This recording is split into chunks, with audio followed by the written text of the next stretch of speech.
Bisnis makanan menjadi salah satu rahasia banyak pelaku usaha. Nah, yang saat ini sedang berkembang itu salah satunya adalah bisnis makanan sehat. Ya, perkembangan masyarakat untuk hidup lebih sehat dengan asupan berimbang menjadi salah satu penyebabnya. Lalu secuan apa ya bisnis dari makanan sehat ini? Lalu apakah fenomena ini juga disambut baik oleh ahli gizi? Simak selengkapnya dalam Bisnis Resepi.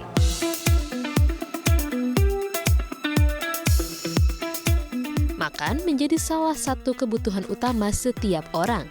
Tak heran, makanan saat ini telah menjadi lebih dari sekedar santapan, tapi juga menggambarkan budaya, menjadi objek wisata, atau bahkan sebagai bahan konten yang menjanjikan pendapatan bagi kreatornya. Tak heran, beragam bisnis kuliner semakin menjamur. Salah satunya yang kini semakin berkembang adalah makanan dan minuman sehat.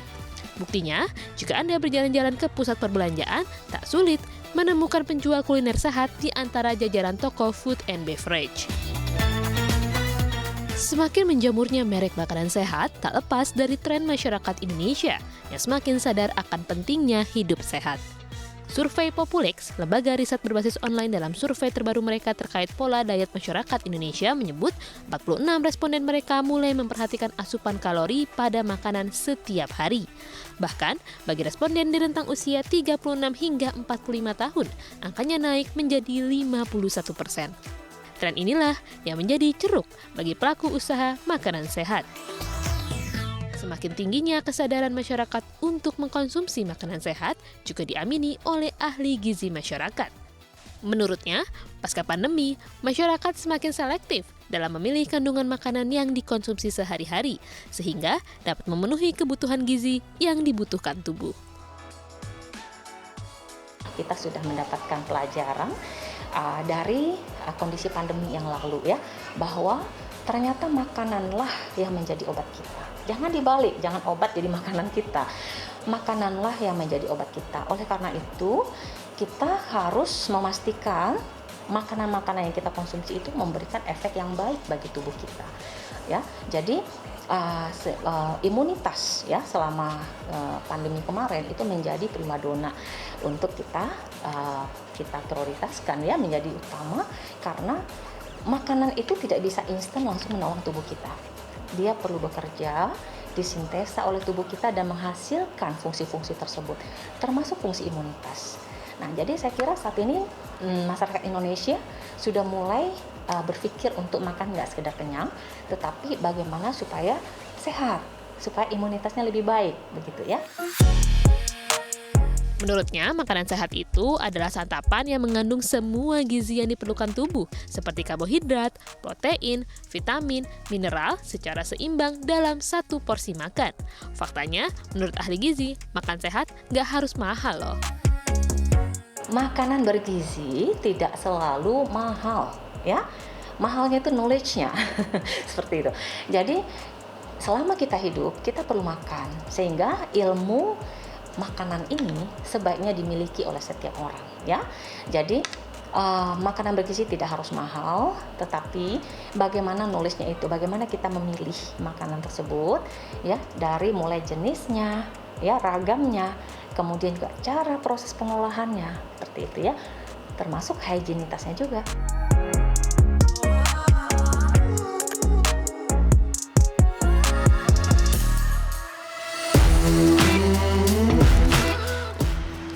Harus sehat. Soalnya kan aku udah sebuah kecil nih, jadi kalau misalkan dia nggak sehat percuma.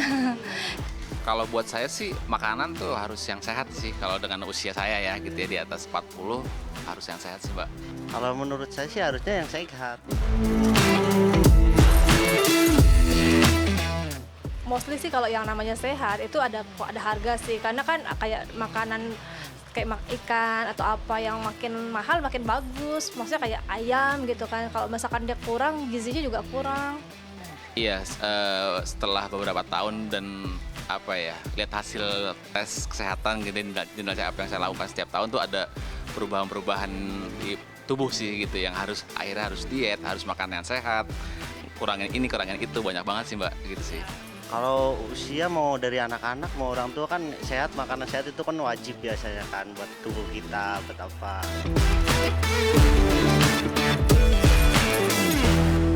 Kalau untuk rasa sih tadi katanya sih nggak masalah, jadi mungkin divariasiin aja sih, jangan itu terus monoton gitu. Jadi si kecil juga gampang makannya. Paling pertama sih mahal Mbak pastinya gitu ya, karena mayoritas sih contoh kayak sayur gitu ya harus yang import organik gitu ya, yang agak susah juga, nggak semua mall atau di pasar ada gitu yang fresh banget dan organik sih gitu sih. Biasanya itu kalau masalah yang sehatnya itu di harga biasanya. Iya, biasanya itu kan kayak yang higienis kayak gitu kan sekarang susah dapetnya kan ya daerah sini. Pagi Jakarta kayak gini kan susah biasanya.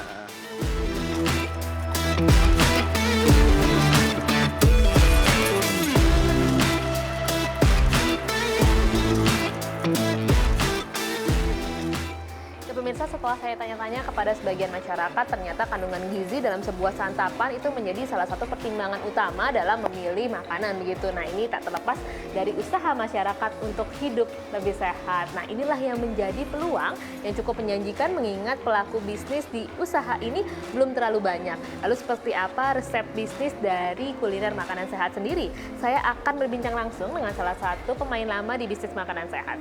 Tentunya sambil makan makanan sehat.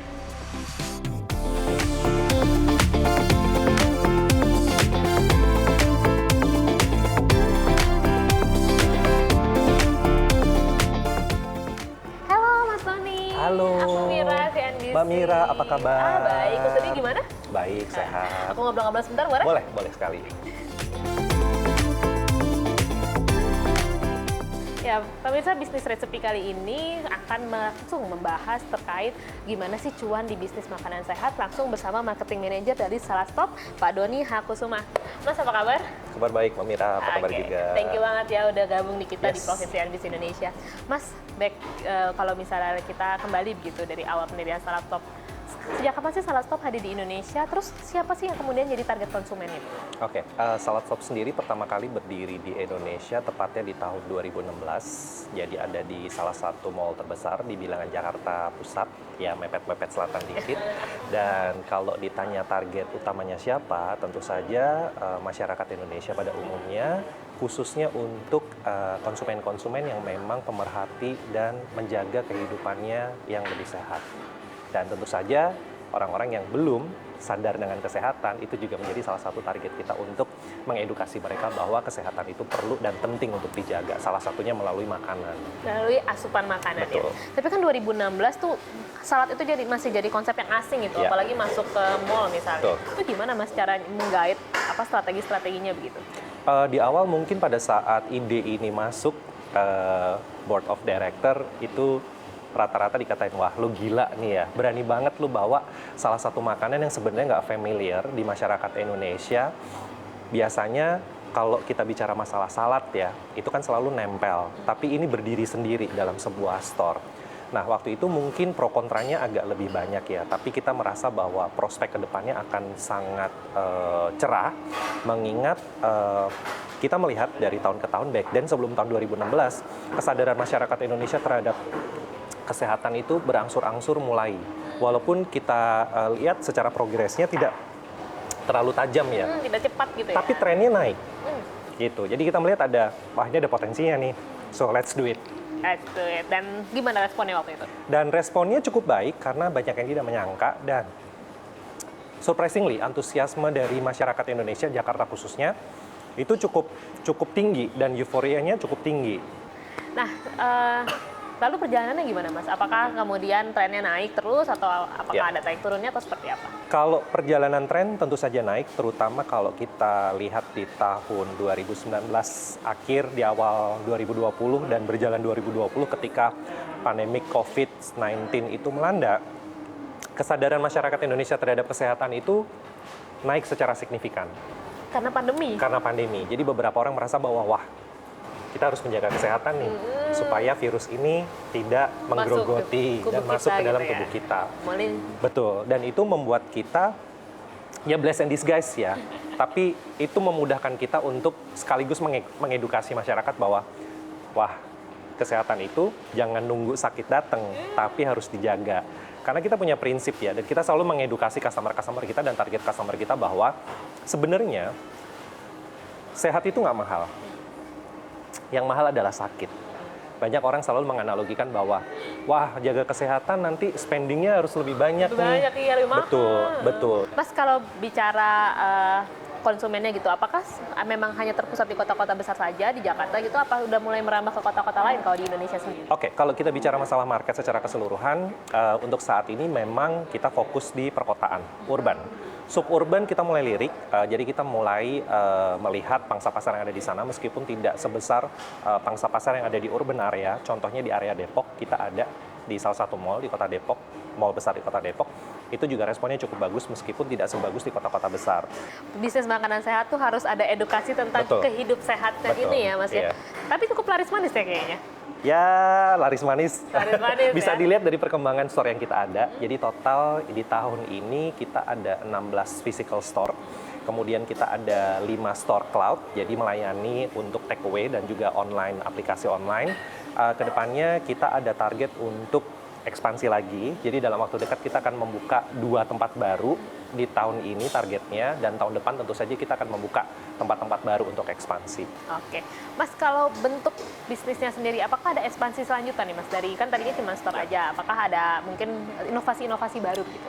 Kalau inovasi tentu saja, karena balik lagi ke pemahaman masyarakat Indonesia tentang makanan sehat itu, mereka selalu merasa bahwa makanan sehat itu nggak ada rasanya, plain. Tapi kita mencoba untuk selalu berinovasi bahwa, makanan sehat itu nggak melulu, nggak ada rasa, nggak ada warna. Nah, kalau nggak percaya datang aja ke Salad Stop. Bisa dilihat bahwa makanan yang kita sajikan itu selalu kayak rasa dan kayak warna. Baik, lebih sehat ya. Berarti bisnisnya sebenarnya masih menjanjikan ya, Mas? Mengingat tadi kan 2020 ketika bisnis yang lain kita bicara down, di Salad Stop malah bisa agak naik gitu karena memang edukasinya makanan sehat gitu. Berarti masih menjanjikan ya bisnisnya? Oh, sangat menjanjikan. Balik lagi ke tadi diskusi awal kita bahwa semakin maju masyarakat di satu negara, tingkat edukasi dan pemahamannya itu semakin meningkat. Dan kami juga melihat bahwa dari peran serta pemerintah untuk memeratakan edukasi, membuat masyarakat Indonesia semakin terdidik, terinformasi, itu membuat kami yakin dan percaya bahwa tren untuk makanan sehat itu akan selalu naik dan akan selalu ada. Gitu. Apalagi dari apa yang kita alami kemarin lah ya, dari pengalaman kita ketika mengalami COVID-19, kita ngerasa kayak bahwa wah, sehat itu harus dijaga. Sehat itu murah, sakit itu yang mahal. Betul Thank you sekali. banget Mas Doni Sama-sama, sudah bergabung Mira. pada CNBC Indonesia. Sehat dan sukses selalu untuk Anda Sama-sama, pastinya. Mira.